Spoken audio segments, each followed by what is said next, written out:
Hey guys! In today's video, we're going to be checking out the Cryptozoic Entertainment Rick and Morty. This is the Mr. Meeseeks Box O Fun game of dice and dares. Before we have a look at the actual game, I want to show you the box itself.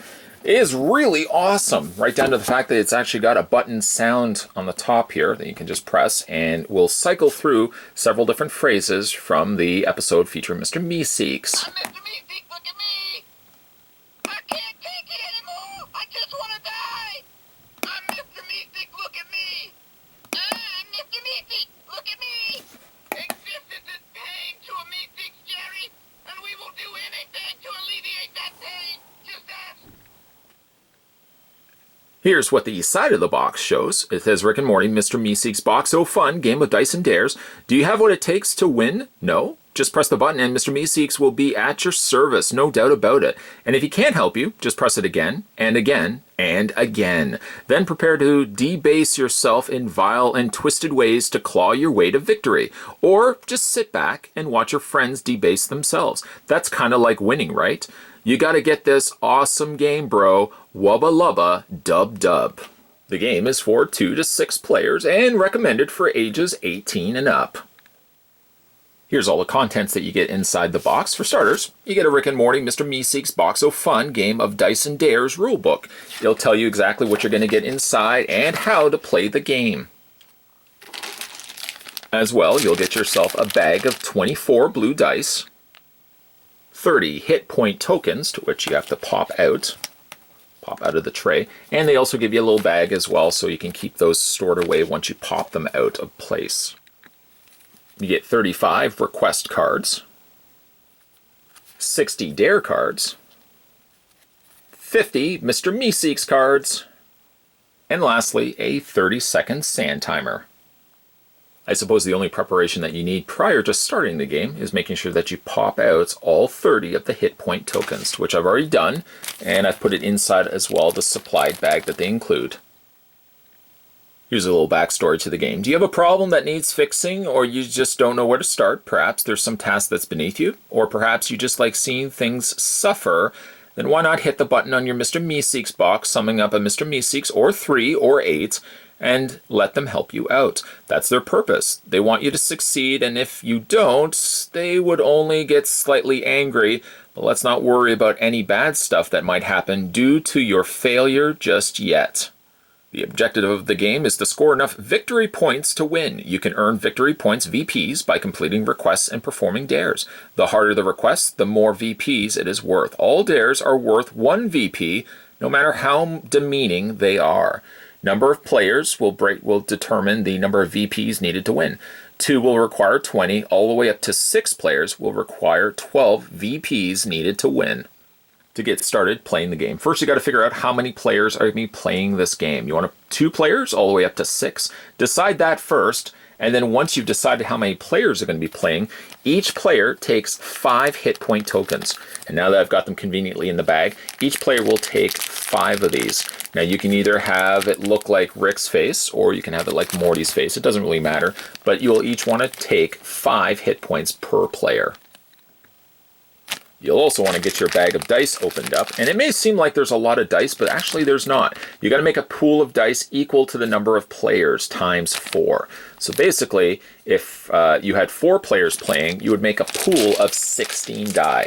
Now let's say, for the sake of me showing you how to play the game, let's say there's 2 players. So I'm going to take 2 players times, of course, 4. That's going to give us a total of 8 dice. Count it out, 8 dice. That we're going to put into the middle section. Now, assuming, if you will, this is going to be, imagining this is going to be a tabletop, I'm going to have the dice, and then I'm going to be basically playing across the way from the second player. Make sure as well that before you start the game, you shuffle the cards. Now, I will tell you this, I'm going to lay it on the table literally and figuratively. I don't know how to shuffle cards to save my life. So generally, much like every other card game that requires shuffling, I'm usually the guy, even if it's my turn, I'll just forward it over. I'll just slide it over to the person next to me, and they're always the ones that shuffle the cards. Well, you want to make sure that you shuffle each of the 3 decks before starting the game, and then you're going to place the 3 decks, doesn't really matter where, But you place your dare, your requests, and your Mr. Meeseeks cards basically in the middle of the tabletop, where both players, or up to the 6 players, will all have access to them. What I find hilarious about the game, though, is the player who just recently got someone else to do a menial task for them goes first. That's awesome. From that point on, you basically the players proceed in a clockwise formation. Here's, by the way, how each of the individual cards work. Starting first with the request cards. The request cards, these are the tasks that you are trying to complete. So essentially, each player may have only one request in front of them at a time. Each request card has dice results at the top there that when you basically have to achieve in order to complete it. So you have to complete the dice roll here. When your dice roll matches the one needed on your request, you can place that die on the card. And it basically couldn't be that much easier. Gives you a little title at the top of the card, so take 2 strokes off my game. Again, you've got that spin that's required in order to achieve this goal. At the end of your turn, if you have not completed this request, you draw a dare. And then that's when things get interesting. For the Mr. Meeseeks cards, these are cards that are cheerful fellows who will help you out with your requests. They will sometimes let you re-roll dice or might even give you a certain die result for free. Of course, the Mr. Meeseeks help is not always so helpful, and they can get powerfully angry if things are taking too long. They just want to help you out, so they can basically die, unfortunately. That's the purpose. Why won't you let them die? So here, as an example, I've got Mr. Meeseeks. You may re-roll any number of a die. So I guess any number of 1. Keep this in front of you until you complete your request. Down below, I just want to die. Lastly, you have dare, and I would say these are the cards you want to stay clear of. Dares, if you fail to complete a request during your turn, you have to draw one of these cards. If you do the dare, place the dare card into your score pile. It's worth 1 VP. If not, you're a chicken and must discard the card. So for example, let's see what the dare would be. You have been replaced by yourself from the cowboy universe. Talk like a cowboy for 30 seconds, describing how will you make it through the lonely nights on the prairie. If you succeed, congratulations, you're not a chicken, and the reward is 1 VP. Now, the Mr. Meeseeks Box O Fun has some pretty straightforward instructions. You do have to kind of read them over a little bit because they seem complicated at first until you kind of start playing the game, and then it kind of starts making a little bit more sense. But the gameplay basically plays out over a series of rounds until one victorious winner has scored enough VPs to win the game. When it's your first turn, for example, you're going to draw a request card. So I'm going to do that actually right now. Draw a request card, and you're going to place it face up in front of you. The VP value on the card is in the top right-hand corner, so this is what you succeed at getting. Mind you, if you get the dice allocated here, so you'd have to roll a 1, a 2, 3, 4, and 5. Now these cards do get a little trickier because if you look at some of these, for example, you have to accomplish getting a full house to score 4, another full house. Let's see if we find another one here. Here we would have to roll 4 dice, and with the 4 dice, you would have to get 6s on all 4 of them. So while some of them seem a little easier than others, you can very easily see how the game can get a little bit more difficult. But we're going to stick with this one. So we need 5 die, and we have to get a 1, a 2, a 3, a 4, and a 5. You roll the dice. Now, if you have no dice allocated to your request, you roll 5 dice. Otherwise, you roll 1 fewer die for each die already allocated on your request. So here, I would be rolling the outright 5 die, and we would want to see if we can roll these all and see if I can actually get these. Wish me luck. I'm going to put my card down there so I kind of know what I'm looking at, and I'm going to roll the die. Now here, I've managed to get myself a 1, a 3, a 4, put it over there, and a 5. That's actually pretty good. The only one I didn't get was a 2. So in this case, I didn't get to complete my request. I am missing one die. I'm missing the number 2 die. So if I did not complete the request on the throw of the dice, I'm going to have to, of course, require a little bit of help from Mr. Meeseeks here. But before I draw Mr. Meeseeks card, this is when I would go ahead and press the button on the top. And I would draw a Mr. Meeseeks card, indicating that I may re-roll any number of dice. In this case, 1. So I can roll 1 dice to see if I can complete my request. I'm going to roll, see if I can get myself a number 2. And I did not. I got myself another 1. Okay, so unfortunately, I didn't get my last die to be a number 2, and I didn't complete my request card. Now, let's say, just for the sake of argument, just so I can show you how the game works, let's say that last die did happen to roll a number 2. I completed my request card. So basically, I have allocated all the dice to my request card, and I've won the round, or I've at least won my request card. So the Mr. Meeseeks have fulfilled their purpose. In this case, I only used the 1 and can now cease to exist. That's funny. You can place your completed request card into a face-up VP pile, basically on the side of the table that you're sitting on. The VP values in this instance would have been a 4. If you remember, the top right corner was a 4. The VP values on those cards are basically your current score. So that's why you want to keep them kind of to this side of your table. The more requests that you succeed with, the higher your points are going to be. By the way, also with Mr. Meeseeks, before you put him away, you basically want to also gain 1 hit point, which would then be these little tokens here. You want to gain 1 hit point for every Mr. Meeseeks that you had to play. So you can get 1 hit point all the way up to a maximum of 5, and then you place the die that was on your request card. You put that back into the dice pool then for the next player to play with. In a perfect world, I would have won that. However, as you saw, I didn't fare so well to get that dice to be the last dice that I needed. So in this case, if you have an incomplete request, and if Mr. Meeseeks did not help you enough to complete your request, both the request card and all your Mr. Meeseeks stay in play in front of you. You keep the allocated dice that's on your request card. So I would have 4 dice currently on my request card. And you would return the other dice to the center pool, giving the next player the 4 dice for their roll. But you don't get away lucky. No way. No, then you got to look at the Mr. Meeseeks card in front of you. You have to count the number of Meeseeks in front of you. If the number is equal or greater the VP value of your request, so if you remember, my request was 4, my VP value is 1. So if it's equal or greater, luckily it isn't, but if it is equal or greater to the VP value on your request, well, things unfortunately get a little ugly, and unfortunately the Mr. Meeseeks will attack you. You roll 1 die for every Mr. Meeseeks card in front of you, so I have 1 card in front of me, so I'm going to grab a die. I shouldn't have put the die back into the pool just yet. You're going to roll the 1 die for each Mr. Meeseeks card you have. So I have 1 Mr. Meeseeks card. I'm going to roll the die. And for every 6 that you roll, which luckily I did not, I got myself a 1. But for every 6 you roll, you lose 1 hit point. If you run out of hit points, you die or out of the game. Now I only had 1 card, and so therefore I only rolled the 1, and luckily it wasn't equal or greater to the 4 that was on my request card, so I'm still safe.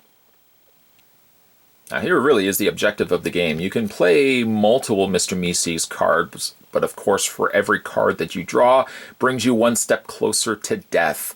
I could play more than 1 Mr. Meeseeks card, but let's say I play it safe. Let's say I'm only playing the 1 Mr. Meeseeks card, and I've survived the attack by drawing less than the number that's on the request. I drew a 1.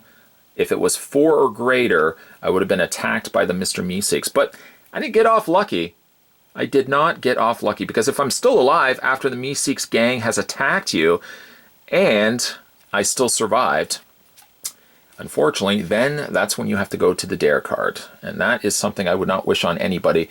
But then you would draw yourself a dare card and bring in your 30-second sand timer.